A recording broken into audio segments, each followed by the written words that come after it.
everyone. Welcome back to another episode of the MissJudged podcast. Obviously, I'm your host, Alyssa. If you don't know, I am in the home studio today with the man, the myth, the legend, Mr. Todd Anderson. Thanks for having me. Excited to be here. Todd, tell everyone a little about you if they don't already know. Yeah, so I spend most of my time helping people sleep, but it stemmed. I played football. I played Michigan State, played for the Rams, and then was kind of in the strength and conditioning space. I've been married for 10 years, but my wife's a two-time Olympian. Oh my so gosh. Sleep's always been a staple in our relationship because of her performance. So, oh man, our single listeners are going to be so bummed out, but also wanting to hear so much more. Could be saving them bad experiences.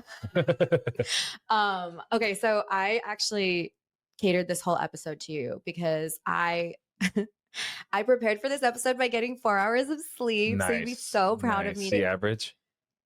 Oura Ring tells me apparently I am a seal because I only get 6 hours on median and I thrive with 6 hours. Got it. Which is not what I want to hear. Compared to what though? Regular humans, I guess, they get like 70. But I'm saying you thrive compared to what? It was like the rest of the population. I'm saying you don't really have anything. You're saying you're thriving, but your baseline is 6 hours. And when I get, but what if you were thriving at 8? Well, we're going to get into it because I have like a theory for people that have ADHD, but I need you to crack it. This sounds fun. It is going to be buckle up. Okay. So I'm sure we've all almost, left a relationship, quit a job, thrown a fucking phone out a window over just being cranky. Yeah.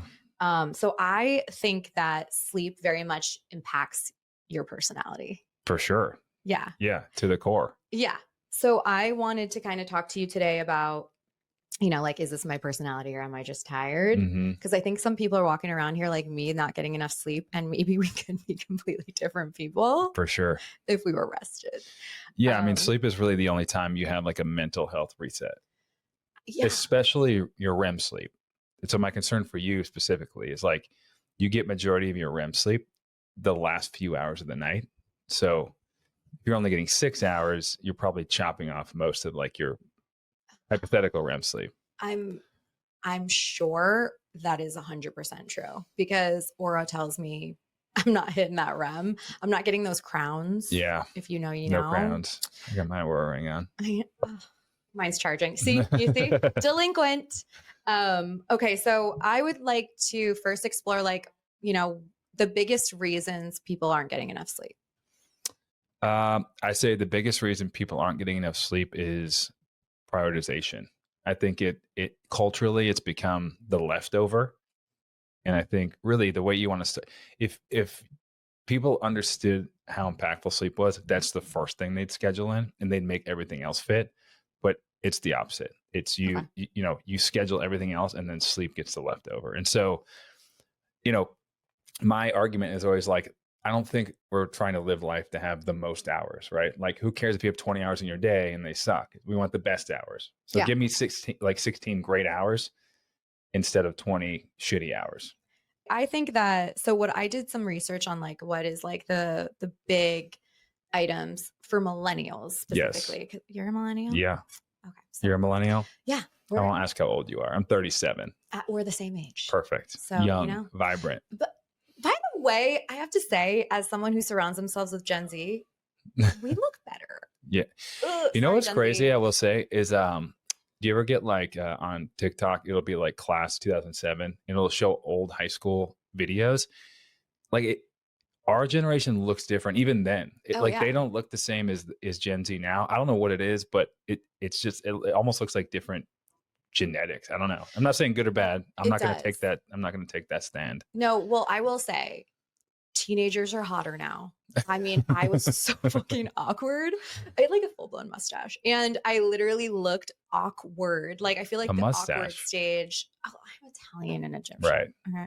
But I feel like the full-blown awkward stage isn't happening for Alpha and Gen Z. Do you think it's more of awareness though? Because I do feel like they talk about them. There's probably some more strategies to counteract that. Well, I think when you grow up in front of a phone I was recording chubby. yourself.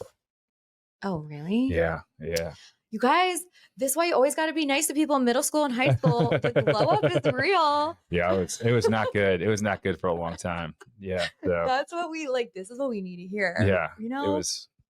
And then it was like my junior year of high school. I kind of got it together and I lost like 60 pounds. yeah. See, you got to be nice, guys. Mm-hmm. Like you incels on the internet. No, I'm just kidding. Well, yeah. So like what I found for millennials was like we are doom scrolling Yeah. on our phones, which by the way, so guilty. Like, I'm sorry. We have work stress because we don't have boundaries with work. I mean, I completely suffer from that affliction. I feel like millennials grind it out. We were like the generation where the generation older than us told us how much you just need to like pay your dues and grind it out. And so it created like hard workers. Super hard workers. When I meet millennials that aren't, I don't claim them, but honestly, I feel like we grew up in the like, yeah, you email me at 5 a.m. even though I'm supposed to be in at 8 a.m. Like I will reply. Like that was what a good employee was. Yeah. No, y'all Gen Zs are getting sleep.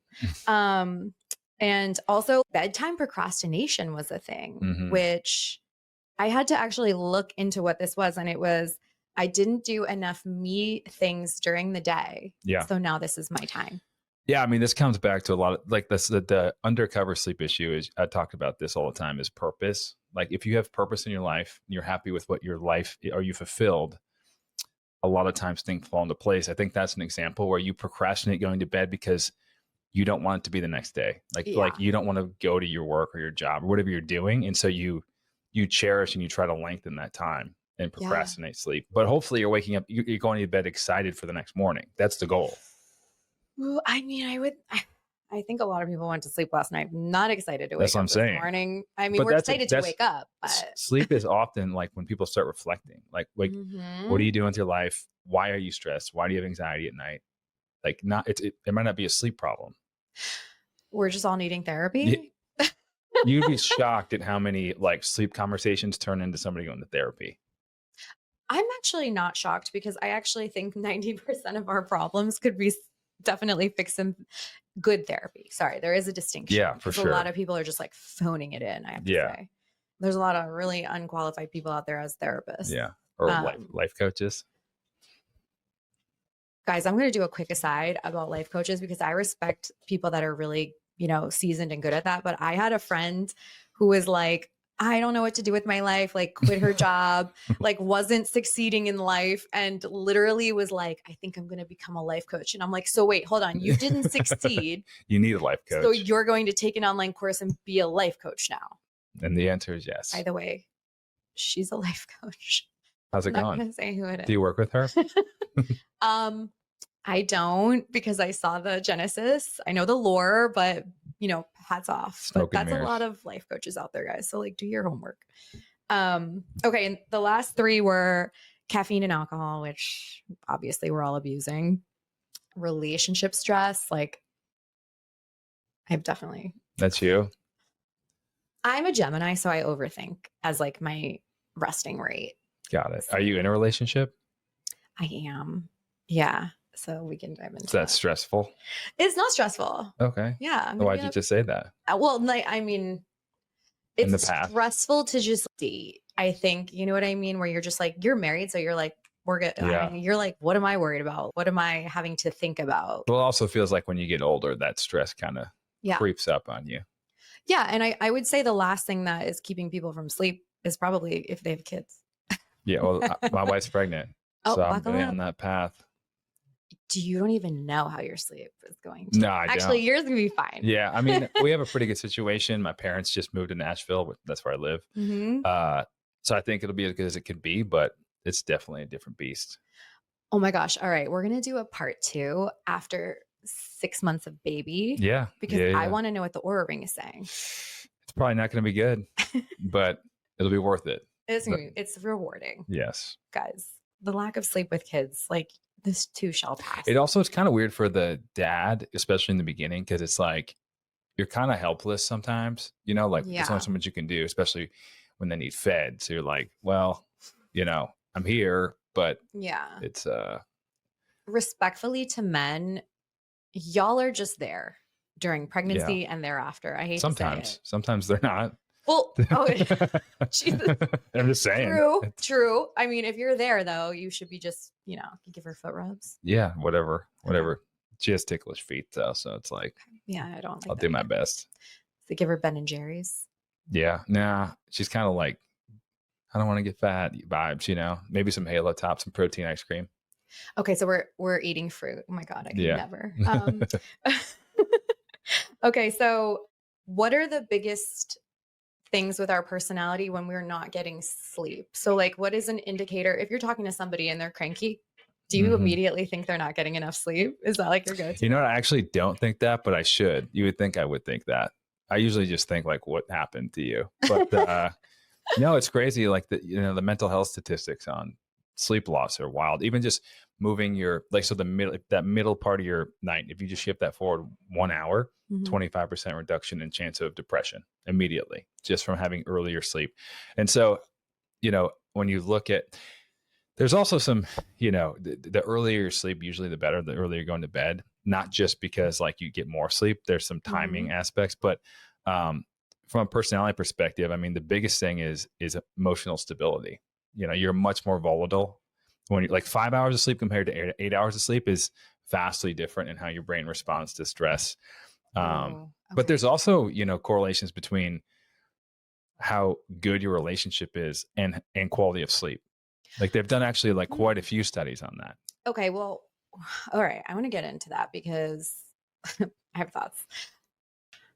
I think that sleep has definitely like reared its ugly head in my relationships in a way where I am a big bitch. And like, quite frankly, one of my friends texts me, oh, he's kind of like a vendor too. And he texted me something kind of rude this morning. Nice. And I just was like, and maybe if I got 8 hours last night, it would have been a little bit more toned down. 100%. But also, you know what? We're two Italians, so it is what it is. Okay, so I want to know, how does sleep deprivation impact libido? Libido? Yeah, I mean, so when you're sleeping, it all comes back to hormones. It's all, and there's also the emotional stability part, right? Like a lot of libido is psychological, emotional, like how you feel about somebody, like that is a big part of it. Yeah. Then the other piece is like the hormonal, that's more like the physiological response. And so one, I would say just being in a good headspace in general is going to increase libido. It probably wouldn't show up in a study, but if you're mad about things, like if you're angry throughout the day, you're probably not going to be in the mood for that. But on the flip side, just by like just one night for men and females, but this was done on men, this study, testosterone drops 15% just from like a night of poor sleep. And so if you think about that chronically, like over a month, if you're consistently getting a poor night's sleep, your sex hormones, that's when most of your sex hormones are being produced, is throughout the night. And so you're just walking around at like a suboptimal level the entire time. That is literally like from a hormonal perspective, like a reset and a recharge. And so it's like walking around at 75% constantly. And then you compound like your mood on top of that, and you're not going to be pumped to do anything. Well, so, okay, this is going to be a little granular, and I don't normally do this on the pod, but I have specific questions. For men, because we need to do more studies for women scientists, does that mean that they're not in the mood for sex, or maybe they just can't rise to the occasion? Well, yeah, so your hormone levels have a huge impact with that. And the other thing is, like from a cardiovascular perspective, right? So, okay, so like from a nervous system perspective, right? So there's a good thing about this is like you have two nervous system states, parasympathetic and sympathetic. Okay. Right. So parasympathetic is relaxed. Okay. All right. Sympathetic is flight or flight, like reaction. So think about point P in parasympathetic. That's like getting an erection. That you have to be in a parasympathetic state. So you have to be relaxed and calm in order for that to happen. If you're stressed out, it's impossible for that to happen. That's why erectile dysfunction has exploded over the last, 10 years. Well, everyone's under chronic stress, but if you're not sleeping well and you're under chronic stress, you can't be in a parasympathetic state. So if you can't be relaxed, you're not going to be able to do that anyway. So if you think about, like if they can't do it, it's more about like, what are they worried about? Are they stressed about? Like, what's their emotional stability like? It could be sleep related. And if it's not, good sleep is going to help everything they're dealing with. Interesting. So it might not be necessarily like their willingness as much as their ability. Okay. So for women, do you know how it affects women? I mean, it's all in a similar way. Okay. But so yeah, it's we have a headache yeah. when we don't get sleep. Yeah, for sure. Yeah, Just you all have a kidding. headache. Yeah. We could, it's not going to be the greatest, but we could still. Well, I also think though, like for a female, you don't have to, there's not actions happening to get you in the right state. Like you have to be in the right nervous system state as a guy. So that like the barrier to entry is higher. A girl can be like, okay, we can like, let's do this, get into it. Where it's like a guy, it's like, it's either happening or it's not. And so with all those things stacked on top of each other, like it could be a no-go. I will say I don't, and you guys correct me if I'm wrong on the internet. I don't think women finish. They could do it, but they're not finishing when they're super sleepy. They're just not. Yeah. Well, so the finish part is your sympathetic nervous system. So that's the flight or flight response. And that takes a lot more energy, which would make sense. Yeah. I mean, so are guys. They're finishing. If well, I they guess can get to that if point, you don't finish, it's offensive. Honestly, we hate you. No, I'm just kidding. But it could be, but if you have lower testosterone like that, that's gonna make that much harder. Okay, so in order for everyone to have a good sex life, they got to get enough. Yeah, I mean, sleep is the ultimate hormone balancer, and that's kind of that's true. mood and hormones. Like those are the two things that affect sex life the most. All right, so like I would also say emotional availability hand in hand. So how does it affect that? Yeah, I mean, so when you think about the brain, like there's certain chemicals that are produced, like neurotransmitters, dopamine, serotonin, and similarly to hormones, like that is when they're reset in the brain. Like your REM sleep allows your brain to kind of reset, like pull the slingshot back and reproduce those chemicals. And so, a lot of times people talk about chemical imbalances in the brain, and it's like, well, if you're walking around chronically underslept, you're creating those imbalances by not allowing your body to produce them. Yeah. Like it's almost like a dampened, like have you ever seen those commercials where you're walking around and everything's kind of gray? Like that's kind of like what your brain's experiencing. So like you're not able to handle emotions as well, but you're also not feeling the highs of the highs as much. You're just going to kind of feel the lows, and it's going to be just a muted version of the normal responses. And so, if you're not, I think optimism is probably one of the most powerful pieces of emotional availability, right? Like seeing the good in things, being glass half full. And if you can't get yourself to that state, anything can be seen as a red flag at that point, right? Like, true. Like you can do the same action as completely different interpretations, especially when you're first meeting someone, right? Like, like someone talking too much, that could be interpreted as them being annoying, or they're just maybe nervous and excited to see you. Completely different mindset shifts. But unless you can get yourself to that curious state, it's not going to go well.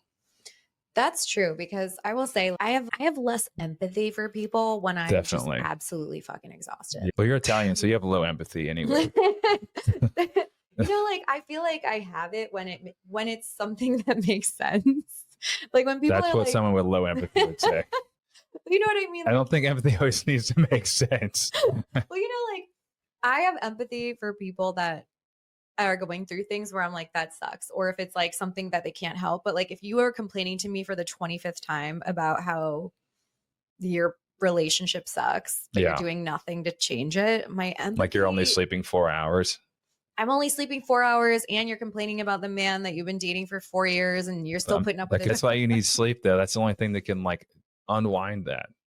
Okay. So the biggest things for sleep deprivation in a romantic relationship that studies have shown it really impacts, aside from like libido and emotional availability, was like it breeds jealousy and insecurity, which I thought was super interesting. I mean, I think that stems from the same breath, right? Like when you,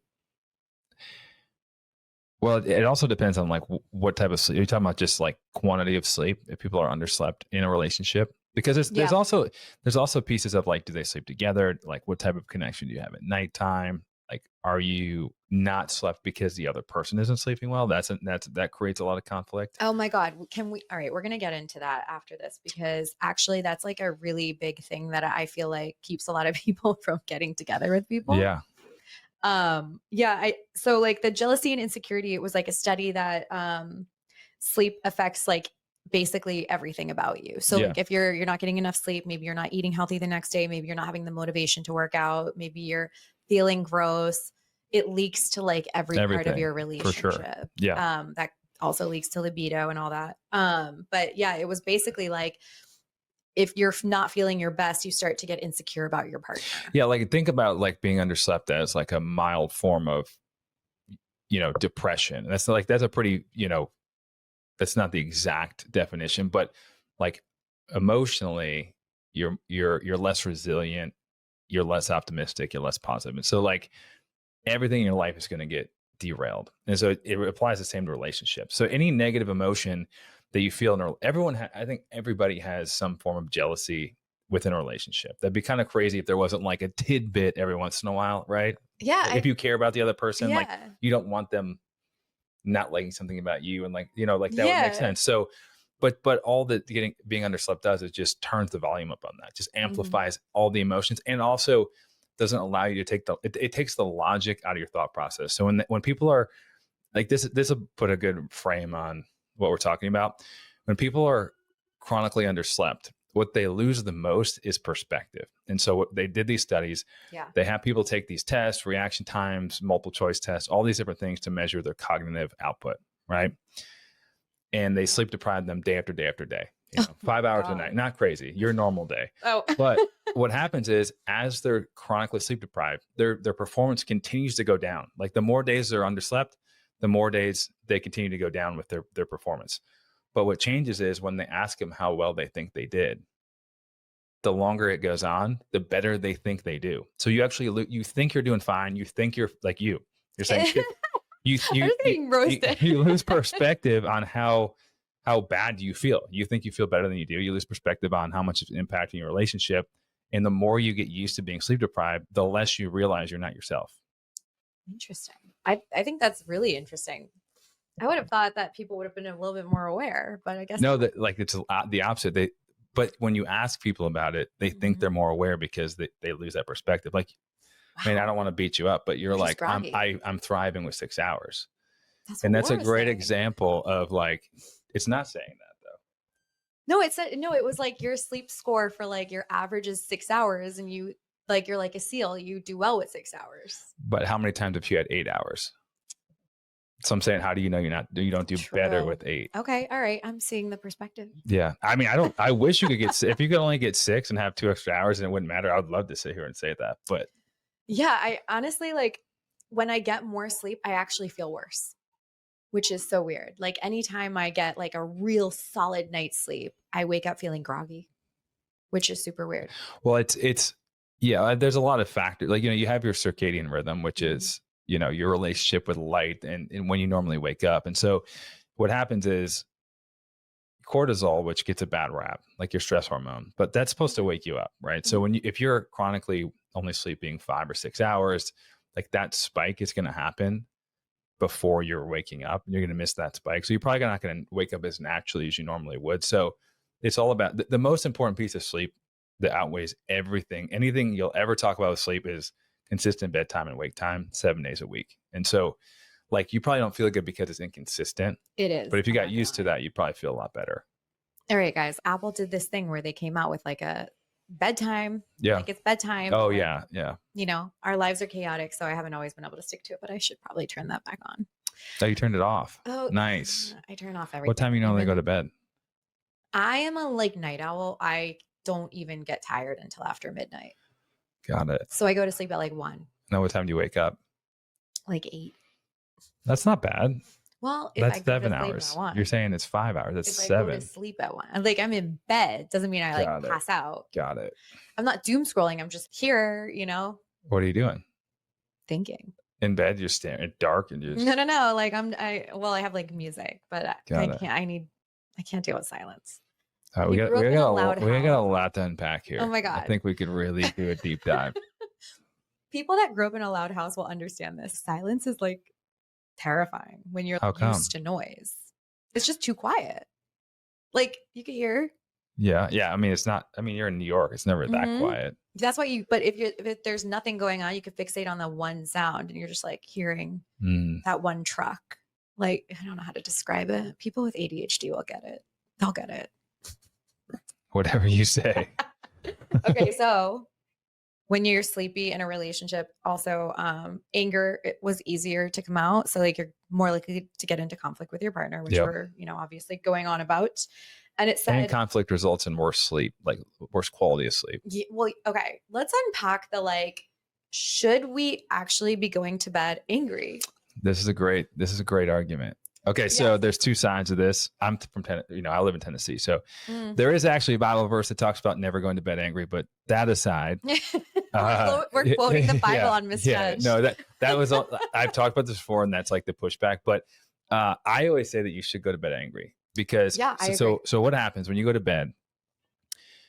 You consolidate memory, things happen. But what you don't consolidate from a memory perspective is the emotion.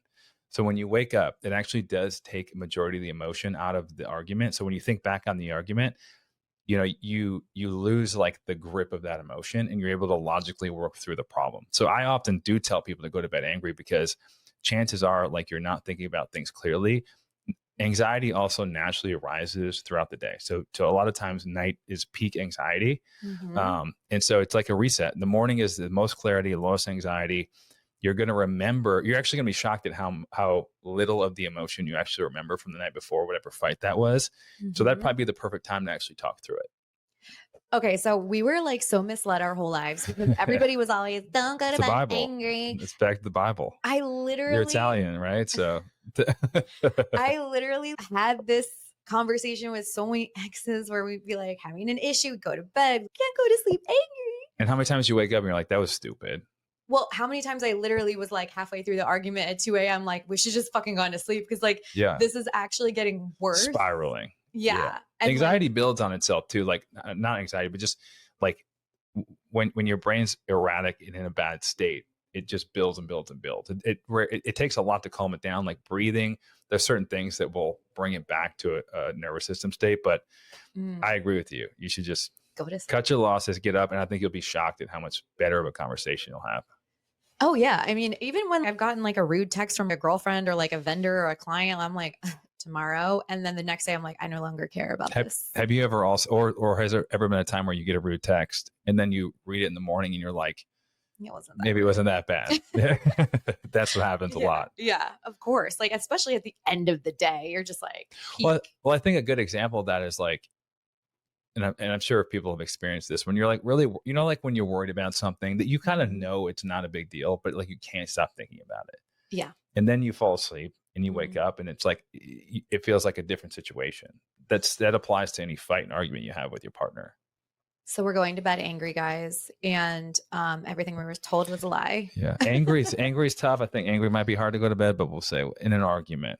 Yeah. We're not. If you're like killing, if you're fighting each other, then it's going to be hard to go to bed. But yeah, we'll say a verbal altercation. Yeah. I think, what's so funny? I feel like that's hard for people that have like anxious attachment because they want to like get to the crux of it and solve it. Yeah. But also something that I found out was that lack of sleep actually breeds like an anxious attachment. Like pretty much anything bad. Yeah, so like pretty much all of you anxious avoidance and anxious attachment people, like you might just need yeah. Well, it's kind of like when someone it is the worst though when someone's like, hey, can we talk tomorrow? And you're like, just tell me what it is now. But if you're in an argument with your significant other, it's like you've probably like argued about it enough where it's not like you're withholding information. You're not waiting to find something out. I think that's different. Like there's nothing else to be shared. You're just not in agreement of what's going on. Yes. Great disclaimer. We're not solving it before we go to bed, but like, I'm sorry, as a society, I hate those. We need to do away with like I have to talk to you about something. Oh God. But let's do it 8 hours from now or the next day or 2 days from.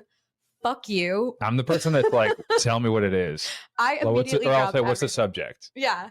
I drop everything. I'm like, tell me right now. I'll never be productive for that. I always go to like, I always assume it's like something bad. By the way, 9 times out of 10 is something I didn't care about. Oh yeah. Yeah, for sure. That is the worst feeling though. Cause like if I text someone like, hey, we need to talk, it's not good. I've never texted anyone that I just. Well, I mean, even if it's immediate, like you don't like say it in that way unless like more formal, unless it's like bad. Truly, the amount of times that someone has done this to me, and I'm like, I'll pick up the phone, I'll like interrupt. You call them. I'll interrupt their whole day. What are you doing? Don't send me a grenade and then be like, Also, oh, just don't say it at all. Just wait to yeah, talk. I agree. it's I'm stupid. with you on that. We're doing away with this as a society. You have a little clarity with your 6 hours of sleep. I agree with that. Yeah. Like what? That's just like so psychotic when people do that. I agree. Okay. So, my wife's the worst with that. Like if someone texts her that, she's like not thinking about anything until it's solved. when's her birthday? Her birthday, Mhm. June 3rd. We're both June 9th. I get her. She's Mhm. like, if you're wearing gloves, you're throwing your gloves off and you're just like posted up at that person's door. You're Yeah, like, what yeah, the fuck no, are we doing? no, that's her. That's her for sure. Yeah. Yeah. It's like, hello. Yeah. And it's hi. consuming your entire life. Yeah. I'm not doing anything till you tell me what you want. Yeah. Like men and women don't do this. I have a friend that did that. That's how she broke up with her boyfriend. She told him that they needed to talk, and it was like 4 days later. She's like, we need to talk in like 4 days. I was That's like, extra weird if it's your boyfriend. Like, we need to talk. What are you talking about? You're probably talking every 10 minutes, right? Like I don't know. like if you're in a relationship, you're texting. Cut to the chase. I mean, never do that to an Italian woman because we'll just show up to your house. Like, But if you break up with the Italian woman, they might just show up at your house too, right? oh, I mean, speak If for you're like upset, anyone else. like if you're mad. I mean, if we're broken up, I don't care about you anymore. I'm not I showing don't up know. at your house. I don't know. Who have you had? Because that's always how breakups go. They On- both just walk away respectably and nobody cares. Well, if someone's breaking if someone's breaking up with you, what am I gonna do? Show up at your house and beg you to take me back? That's like, yeah, that happens quite a bit. I think people do that. Yeah, it's not logical. if you want, If they got 8 hours of sleep, they wouldn't do that. if somebody is like trying to get closure, I understand that. Like, okay, What is closure, though? You know, look, closure doesn't exist. well, like, what's the benefit of that? It doesn't exist because what are they going to say that's going to make you feel better? That's what I'm saying. Like, you just want there to be something to make you feel better, but like, you're just upset about the breakup. It's not like anything to do with it. I think people sometimes just want an end to the story. For what? That is the end. For their story. No, I think they just want to like cling on and like hope something happens and it continues to exist. I think it's just like a desperation, like clinging to crumbs. Yeah. Yeah. Don't you? I mean, look, I'm like, what does closure look like? I mean, I feel like for the like most we broke part, up. Okay. Break up. Well, I feel like my breakups have always been a little bit more mature than like somebody just like texting you, like, I don't want to do this anymore. Like we've But usually even if they texted you that, like what do you have to gain? I mean, I'm like, cool, lose my number. I don't care. But I think some people like to have an end to a story. Like I've had so many friends or like acquaintances where they're just like they don't get over it for well, like I guess if you were like dating someone and like you didn't understand why they didn't want to keep dating. Exactly. But that's different. I'm talking about like if you're in a relationship and then you break up.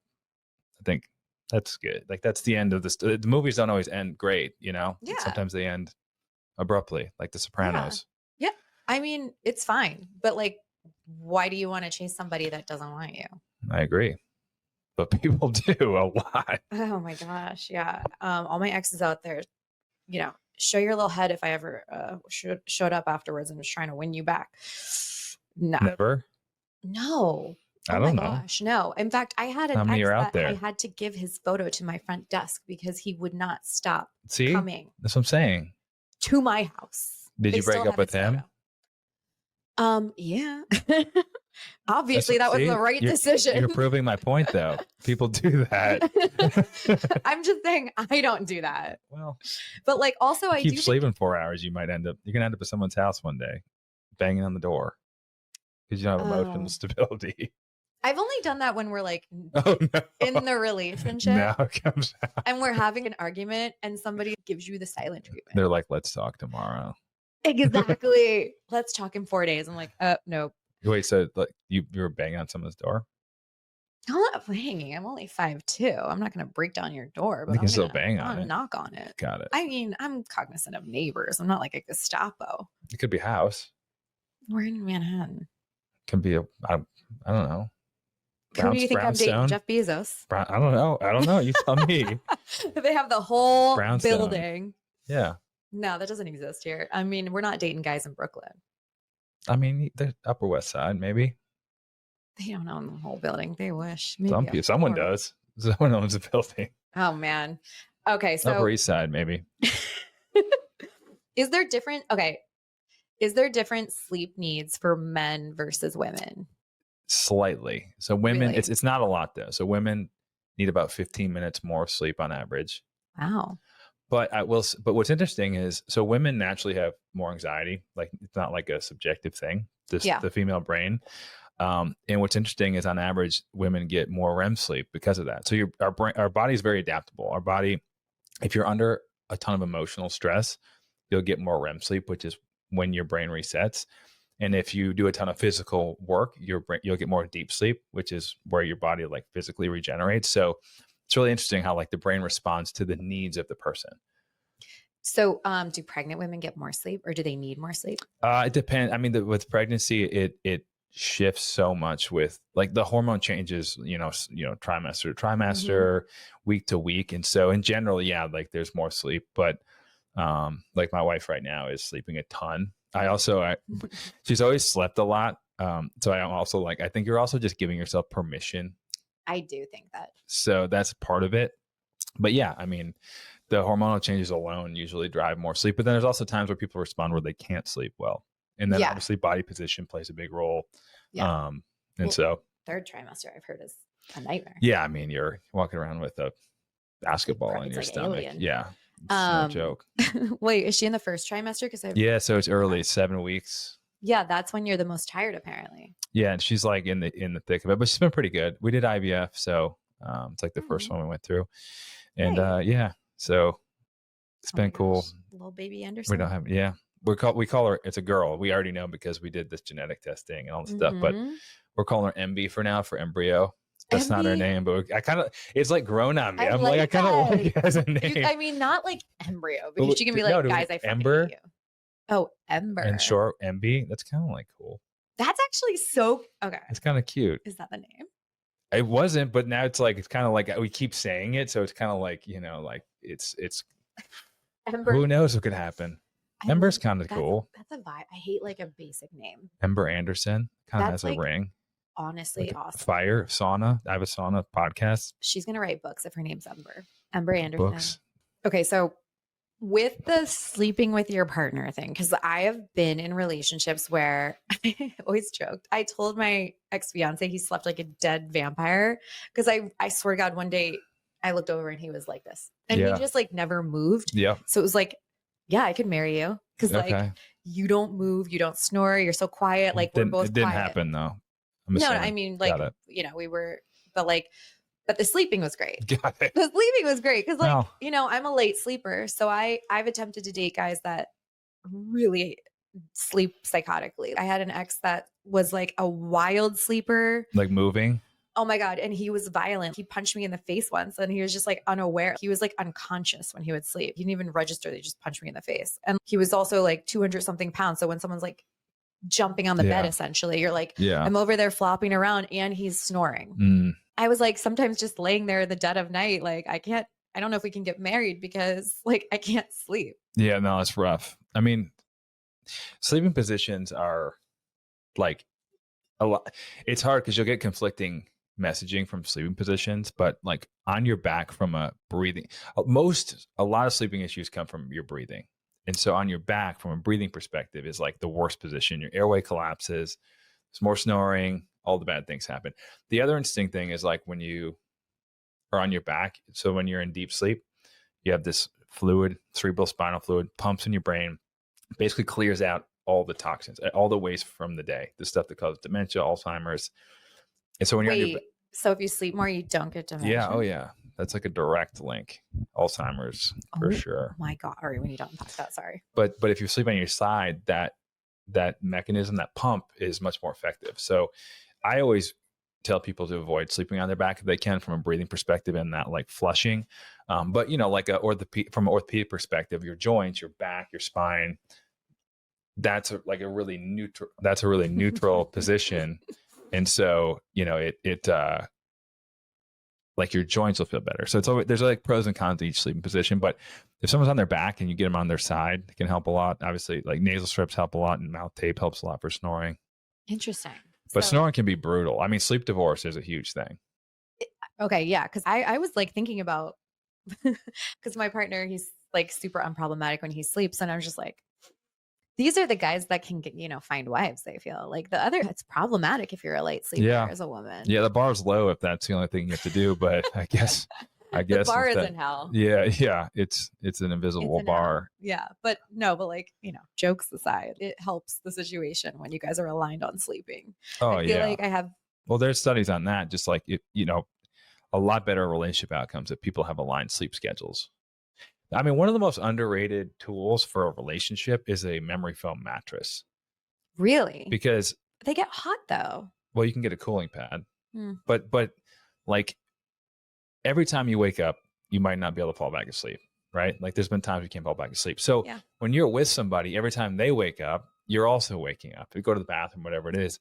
Memory foam mattress doesn't transfer force. They can move around and you won't feel any of that. So I think like one, they're super underrated. Two, they become way more affordable. They used to be crazy expensive. Now it's like you can get a great mattress for not a lot of money. And I think that's underrated for relationships. People don't think about that. They don't talk about it. But like every movement that person makes, you're going to feel if you don't have a memory foam. Okay. I have two questions that go with that. One is, what about a memory foam topper? Do the same thing? I guess I'd have to like, it'd be like it depends how good it is. I don't know how thick it is, but it still wouldn't work. Cause like this, you're heavy enough. Well, you might not be, you're tiny, but they're probably heavy enough to like move the springs and stuff. So, okay. All right. So, but a mattress topper is a game changer, like a cooling topper. What? Okay. I have two more questions then. What do you feel about a sleep number bed? They're good. Okay. But they're fine. But the mattress topper, the 8 sleep, that's where it's at. I was just gonna ask you about 8 sleep. Yeah, okay. So the 8 sleep is cool. I mean, I was a partner of theirs, so like obviously I'm gonna say good things. But I've used it for years. What's cool about it, no pun intended, is like you can have 2 different temperatures on each side. Yeah. So like guys tend to be a little warmer at night. So like you can have it set for up to -10 degrees cooler than the room temperature, which doesn't seem like that much, but it's 10 degrees cooler and it's touching your skin. Oh, so you're wild. like freezing. Yeah. But then like the other side can be warmer. The other cool thing is, especially for females, like if you're on your cycle or like menopause, is it has a hot flash detection. So if you get super hot, it will cool it down like immediately without you even knowing. And so like that alone, like if you combine a memory foam mattress and a mattress cooling pad, like that's a great combination. Like you're setting yourself up for success with those 2 things. Okay. And the other thing is like earplugs. People sleep on earplugs. I don't know. I keep making puns, but people sleep on earplugs. Okay, my dad has to wear them because my mom snores. So right. much. So, but like, a lot of people are going into different rooms and like doing the sleep divorce thing. And I'm a little old school. I think it's like they don't do that. Right. Like I think that's a better solution. Like I think it means more than just like your sleep. I think it's like that's like a sacred time. That's a real commitment to love. It is. That's how it's supposed to be, right? I guess. We'll find out. I don't know if I could sleep next to someone with that sleep apnea machine. That would be those machines. Have to be real special. I mean, I think that there's a lot to be done with those. Like they're very outdated. Yeah. Like the breast MRI. Science needs to catch I up wouldn't to know as much about that, but I had done the full body MRI. Have you done that? Prenuvo? Oh, I haven't done it for fun. I've done it because I had an injury. A full body? Like, well, you go in the whole thing because my neck. No. I mean, like an actual, like they have full body. Like they scan your whole body. I haven't done it. It's on 23rd. I know. I'm just like, do I want to spend $3,000 for no reason? Maybe. Yeah. It has to like. It's a cool concept though. Yeah. Like you do it every couple of years and you can really like, it's like the baseline, the change. It's like blood work. It's like I mean, sleep studies. Everyone should do that like blood work. Because I want to. They'll probably be okay. Do you have to sleep in a lab? No, they have at-home ones. Okay. Yeah, I want to do this because I've done everything else except the MRI. Well, blood work. I do. I've done like crazy blood work and like tested. How's that? What were you testing? What was the problem? I felt like I was literally dying, and doctors were like gaslighting me, like your blood's fine, and I'm like, I feel like we could test more stuff, and so I went to a different doctor that's like not covered by insurance, and they did I'm not going to tell you all the tests they made me do, but let's just say some weren't very cute. And basically they found out that I had like mold toxicity. And I knew my apartment had mold and everybody told me it didn't. What did you do for it? Oh, for the mold? Yeah. Oh, it was gross. I had to go on this like regimen of like all these like natural supplements and like apple cider vinegar and like just really clean. Like I had to flush out basically. You feel better? Mm-hmm. That's good. It was crazy. Like it worked. Now your hair's good. You can always tell how a girl's doing by her hair.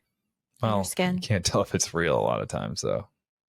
Oh God. Right? I'm just saying. Bad for you men. Isn't that true? I didn't even know this was a thing till I moved to New York when I had someone ask me if my eyelashes were real in my hair, but are they real?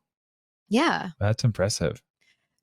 Yeah, but you know what? Like I said, I had a mustache when I was like 12 because you have the strong hair. Well, that's a pro to that. You kind of have hair everywhere, so then it's like in the places you want it, it's better. Yeah. Well, when you're an adult and you can sort it out. But like, yeah, I mean, I didn't know. My wife gets her eyelashes done. Everyone I know does that.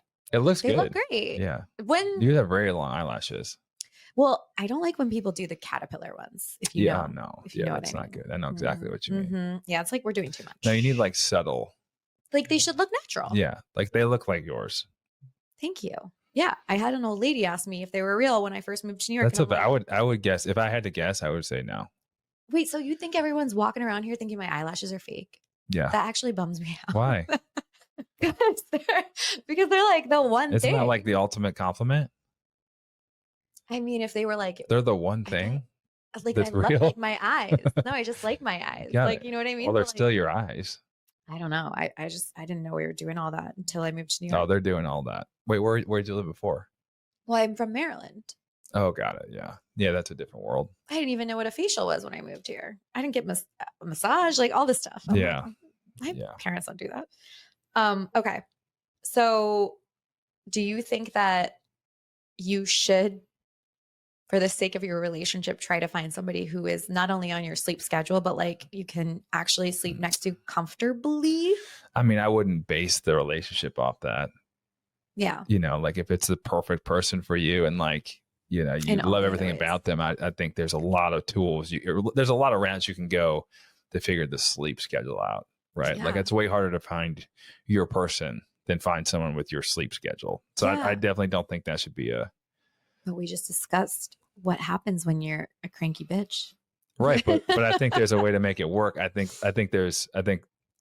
you both need to commit to it. And I think there's like there are a lot of things you can do to address whatever issue it is that they don't sleep well. But like things like the memory foam mattress, like that's, if you don't have the same sleep schedule and they're waking up before you, you're able to get to a point where they don't wake you up, like that's an easy fix. So yeah, it's hard enough to find your person out there and find the person you actually can spend that much time with. Like if you start limiting it based on sleep schedules, you're really shrinking that pool. I mean, yeah, I will say that wasn't like the thing that broke any relationship, but it was definitely something that didn't help when it was like, not the schedule, because we're obviously going to bed together, but it was more like, I am not getting sleep and this person is fucking dead. Did you like address it? Mm-hmm. What did you do? Well, besides just being like, move over, wake up. I was always like, I think that we would thrive in a king size bed. Oh, you didn't have a king size bed? He didn't have a king size bed. That's rough. And he was a big dude. And second of all, you got to take some action steps here. Well, he also had other vices that I think were like contributing to it. Like he was like sleeping with a vape, which I didn't know. Like sleeping with a vape? Mm-hmm. Like in the bed. Like I found it one day and I was like, he would like wake up and vape? And I freaked out because I don't like that. And I'm like, you're just doing that next to me. Yeah. And also he was abusing alcohol, which I found out later. Oh yeah. Alcohol is like horrible for sleep. I mean, that's probably why he moved around so much in sleep as well. Yeah. There was a lot of, we could unpack the whole thing. That was there's a lot, but like, yeah. So that's romantic relationships, work and professional. How does sleep affect your cognitive function? Are you like going to work basically impaired? Oh, for sure. Yeah. I mean, I think the misconception with how being underslept affects your brain, your cognitive function, is like the first thing people think of is, oh, I'm going to be tired at work. Mhm. right? But you can like push through being tired. You can, suck it up and like, just not think about it. But your brain's going to be impacted in ways that you can't control. Like you're not conscious of it happening. There's no way to out tough it. Like there's nothing you can do about it. Like things like reaction time. Like I said, we talked about the emotional side of things, but even just like accuracy and typing, like the tons of things are thrown off when you're underslept. And so if someone's working 40 hours a week compared to someone working 50, if the person's sleeping well, they'll do more work in the 40 hours than the 50. You become more efficient. You make less mistakes. Mm, You don't have to. You also become much better at making decisions, like both decision speed and accuracy. okay. I mean, I agree with that. Obviously my job is like very much in the details, and when I'm sleepy and also mixed in with having like very bad untreated ADHD, it's a problem. A sleepy bride would be bad news for you. Oh, a lot of them are because they're so anxious the night Yeah. before. So like they're not usually, sometimes they're super excited. Sometimes they're a little cranky and Yeah. nervous. No, It just because goes with the territory. that is. I don't think I'd do well in that role. I just take it and I just smile. There was a sleep study and it said that employees that get less than 6 hours a night, essentially like lower concentration, more mistakes, like you're saying, Yeah. but that basically being awake for 17 to 19 hours, like doctors, Like you're drunk. truckers, yeah, you basically test like your 0.05 blood alcohol, Yeah. which is so crazy. Yeah. It may be worse too. Who knows? Yeah. So basically, a tired employee is kind of a drunk employee. Yeah. So some people do have drinks at work though. So I could never. I did one never? shot with a couple once and I immediately dropped the glass and it shattered on my foot. Oh, that's like a bad omen. You better not do that again. No, they were like, "Really, Alyssa?" I was like, I'm not doing That was the again." universe telling you not to do that. Because I should not drink on the job. I'm a lightweight. Do you drink a lot? I'm a New Yorker, so like Yeah, people every grind it out. weekend. Yeah. I mean, that's a big issue for people Mhm. because people think it helps their sleep. It does not. I don't get a good night's sleep when I drink. No. No. Especially, I got very drunk randomly last Monday, and Nice. I had like a night out with friends that was like, we're having one drink. Anytime you say you're having one drink, no. you're Especially in New York, just you're having bopping a night. around. Yeah. How many bars did you go to? 4. Yeah. But that is the best part about New York. Is like there's nothing but like in the moment, it's the best. Yeah, but it's like a Monday night, which is ridiculous. Tuesday, not so good. It was the Monday before New Year's Eve, by the way, guys. So that was like a real commitment to accidental Wait, what? partying. New Year's was I don't even know, Wednesday or Tuesday. Oh, so kind of like we were so hungover. Early New Year's. Yeah, so like I didn't sleep more than 3 hours that night because I was just so drunk. Like I was like, this is not fun. Did you have to wake up in the morning? I had a call or something. I had to do something. Okay. Which was like not fun. No, that doesn't. Do you like get yourself together? Oh, no. I roll out. I just like throw on some tinted moisturizer. And put your fake eyelashes on and then head to the call. Yeah, I just like, it's a Zoom. So whatever. Yeah. But it was just like, I had to be on it for a client. And I did tell them, I was like, guys, I'm fighting for my life, right? Okay. So same situation with work as relationships. You're interpreting messages. Like I've definitely like done the thing with emails and all that. So should you prioritize sleep like over pretty much anything at the end of the day? Yeah, I think the best thing people can, I think when you look at someone's day, you have 24 hours. Everybody has 24 hours. If you schedule that sleep in, you can make it work. Like people are, everyone's excuse is always like, I don't have time, but it's pretty amazing when people actually prioritize it. Like people will always find a way to get done what they want to get done, whatever it is, whether it's to go get drinks or workouts. Like you've seen people make it work. And so I think people are amazed when they start prioritizing, really looking at their schedule, being intentional with it. And it can be life-changing, but it's one of those things that like it, it's so funny. It's everything else. Like if you think about like working out, eating well, mental health stuff, like all of these things in the health wellness space are hard to do and they're not fun. Like working out's hard, it's difficult to be consistent. Sleep is pretty enjoyable and it's easy and it's one of the best things you can do. And for whatever reason, people are just resistant to committing to it. I don't know if it's resistance. I think it's like people get in their little schedules and they just can't break the cycle. Like they're not committed to it. Yeah. They just Like I'm saying to commit to sleep over their schedule. oh yeah. Like a lot of people, especially in New York, have FOMO. I suffer from the affliction, and we're like, why would I want to get sleep when I can sleep when I die? But I think that, well, yeah, but that'll just happen a lot earlier. Like there's a direct correlation to the hours of sleep you get and the earlier you die. Okay. All right. We need to unpack.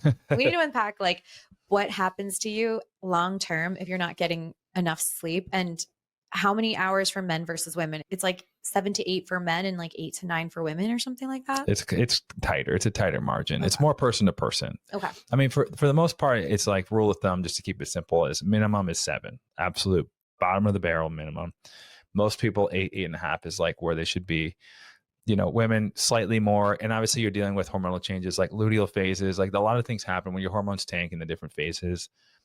Those impact sleep a ton, they impact temperature a ton. So especially for females, like, you know, have some grace, give yourself a break. Like know that the female body is amazing, right? Like it does amazing things. You pay a price for that. And that's kind of like the toll that's paid. And so, you know, I think you should be easy on yourself at those times. But one of the main things you can do, temperature is a huge issue with that. Yeah. So like, you know, that's why I think an investment in like a cooler is a good investment. But yeah, the 8 thing is amazing. I will say I had a partner that had it, and sometimes I was like -2, sometimes I was like 0. You might have hung on a couple more months just to keep the 8 sleep. Like we can make it work. It's true. I don't need him. But yeah, it's like, you know, I think like 7 hours minimum, 8 to 8.5 is where you should be. And, but don't overthink it. You know, it's like, I think people like, I just think people should commit to it, see how it feels. And you'll like, if you give it time, you'll realize like the quality of life goes up substantially. And most people don't give it enough time or commit to it long enough to really feel the difference. Then you convince yourself that it's not going to be a difference. So long-term effects, you mentioned dementia. Oh yeah. Let's unpack this. Yeah. So dementia you can get from not having enough sleep. Yeah. So, you know, most neurodegenerative diseases like dementia, Alzheimer's, they're caused by like a buildup of plaques in your brain, like beta amyloids, tau proteins. So these proteins that essentially, you know, don't allow your brain to communicate as efficiently. Your deep sleep cycle. So in your Oura Ring, where it says like the slow wave, deep sleep, like in that, the slow wave means they're these brain waves that are synchronized, your whole brain. Mm-hmm. That's the only time your brain's ever acting like that. Usually there's different parts that are, you know, having different waves going on. And so in those deep sleep cycles, that fluid is flushing the brain and literally pulling those proteins out of your brain and getting rid of them. Well, if you're not sleeping, you know, 8 hours a night, the buildups of proteins are just sitting in there creating plaque. And so there's direct correlations between, you know, the brain is probably the most impacted by sleep, but then cardiovascular system, like when you're sleeping, it's also the only time your blood pressure goes down a ton. You're resetting your cardiovascular system. More nitric oxide allows your cardiovascular system to relax. So heart disease, like all the things that are, you know, chronically killing people are impacted by sleep. So I have a lot of family members that didn't sleep enough, it sounds like. Yeah. Yeah. I mean, heart disease is a huge one. That's insane. Yeah. What are the biggest sleep mistakes that you see people making outside of not like getting on a schedule and like prioritizing it? Yeah. I mean, the consistency one for sure. I think like, and I know that's still scheduling, but it's a lack of awareness too, of like, you know, you want to be as close as you can every single week, sleep time, 7 days a week. Right. Mm-hmm. And there's times I think on the weekend, people have the ability to be closer and they're just not aware, don't think about it. So that's probably the biggest mistake. Substances, caffeine, alcohol. So alcohol, you know, I think a lot of people turn to alcohol for like emotional distress. And so fun. Yeah. Well, yeah, short-term fun for sure. But you're like stealing the fun from the next day. True. But like alcohol directly impacts REM sleep, which is tied to emotional stability. So you create this cycle, right? Like you create this cycle, like you're seeking alcohol to be happy, but in turn, you're actually taking away the type of sleep that makes you happy long-term.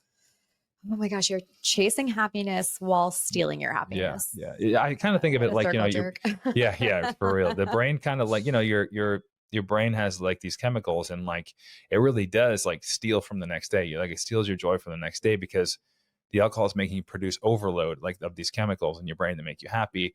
But then the next day you're not sleeping and they're all depleted. So it's like, yeah, you're gonna have a great time, but like, it's not without an impact the next day. How long do you think it takes to catch up on sleep for someone like me that Good. I mean, like the thing with catching up on sleep, like the damage is kind of done, right? Like, so I'm getting dementia. yeah. Well, I mean, but if you only sleep 5 hours, right? Like, whatever had happened and not been cleared out, like that's already that's happened. Oh my God, you can't get rid of the plaque if it's there. There's some things you can do to help it, but that process cumulatively is going to build up. And so, the word catch up is it doesn't really apply to sleep. I think people, like, you have sleep build up, or like where you rebound from being underslept, but it's more of a day-to-day thing where it's like, what's the consistency? How's it going to impact you day to day? It's not something that banks up. Like if you get 10 hours of sleep and then 5, that's not 15. That's 10 hours of sleep and then 5. Oh, fuck. All right. Like, I think a lot of people didn't know that, honestly, because I hear people be like, catch up all the that's time. Not how it works. It's not how it works, because it's like the mechanisms that are happening when you're sleeping are more on the day-to-day impact of what's happening to your brain. And so, like, you're skipping that on the day you're underslept. Have you ever had a situation with your wife and you just look at her and you're like, babe, I think you need to go take a nap? Oh yeah, for sure. I think we need more sleep. Yeah. But she's honestly, like, she prioritizes sleep, and like unintentionally, like even before I was doing this, like early in our relationship, because she was swimming. So it's always like, you had to take care of yourself. Yeah. So she always like slept, and she's a great sleeper. Like she's like a rock, like does not move. And gosh, I could never. I got lucky. I feel like I have so many friends like that. They could sleep on a plane. They could sleep anywhere. I am not the girl. She can't do the plane though. She's afraid we're going to crash, but I can't sleep on a plane very well either. I don't know why. Okay. How do you feel about my last question? Because I have a lot of friends that do this. Sleep aids. Like people taking sleeping pills and Xanax and Ambien. Oh, every sleep aid out there impacts like the architecture of your sleep. So the problem is, when you take different things, similar to like alcohol, it changes the type of sleep cycles you have. And each sleep cycle plays a different role. Like you need all these different sleep cycles. So, if someone has something clinical and they're working with the doctor, like, I'm not saying you shouldn't do that, but a lot of people go down that path without knowing what they're doing. And natural sleep is by far the best way. Okay. So sleepy teas? I mean, so that can be fine depending what's in it. There's some uses for it. There's some supplements I don't mind, like magnesium, L-theanine. Like there's things that melatonin is like people, if they control the light, you produce a lot of melatonin. And the problem is with melatonin, the supplements, like most countries, it's a prescription. Yeah. And it's a hormone your body produces. The issue is, a lot of times they're finding in the morning, there's super physiological levels in the body. So you have more than your body would ever produce still in your system in the morning, which creates grogginess, which is not good.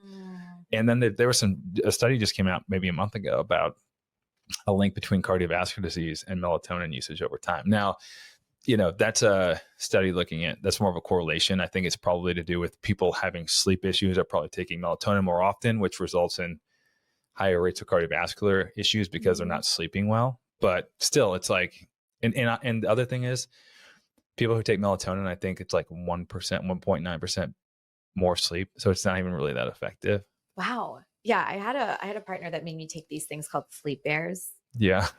And I like gummy bears. Yeah. Like when we broke up, I was like, I'm just not going to take, I ran out and I was just like, I'm not going to take it. I started getting better sleep. I was like, okay, those don't work. Yeah. I mean, most stuff is not great other than a few things that support the natural cycles, but you don't want, when things are sedated, like sedating you, usually it's not a good quality of sleep. Like alcohol is sedating, right? THC is sedating. It's not as good for your sleep. Weed either. Yeah. So just all the things. Just have a tea maybe and then go to bed. Yeah. All right. Okay. So big takeaway. Are you going to commit to that? Are you going to commit to sleeping more? Yeah. It's really all me because I'm single. So like, it's not the dog keeping me up. I thought you said you were in a relationship. Well, I mean, like, but we're not together 24/7. So like, he wasn't here last night. I had no excuse. Okay. I had no excuse. I was just here like, got it. What's on HBO? Like, just with your thoughts. Actually, I was working. I'm not going to lie. Oh, okay. Well, if there's a reason. Oh yeah. I'm never just like watching TV. Like it's like I'm building a podcast. You said you literally sit in bed, stare at the ceiling, and listen to music. Well, after 1 a.m. for like maybe an hour. But when I'm awake outside my bed, I'm being productive. Occasionally, I'll be like, "Oh, I want to watch an episode of Industry or something." But like, it's not like sitting and staring at a TV for 8 hours. I mean, maybe if I'm hungover. Yeah.